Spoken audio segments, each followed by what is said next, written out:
Okay, so we've got fractions here and these are all subtraction problems. Now they're very similar to the method that we use to add fractions with different denominators. So let's just keep it really simple. So it's 5 times 3 to make new denominators. Okay, so because these denominators are different, we need to have the same denominator. So one way to do that is to multiply the denominators together when we subtract. Okay, and that becomes, in this case, 15. Okay, so we just rename, so 4 times 3, right, is 12, drop that down. And 5 times 1 is 5, drop that down. So now it looks pretty simple, right?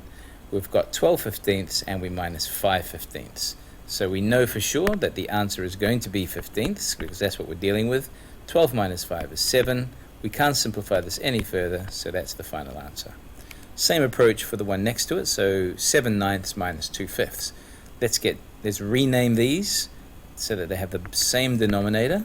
So let's do that. 9 times 5 is 45. So we're going to be dealing with this one with 40 fifths.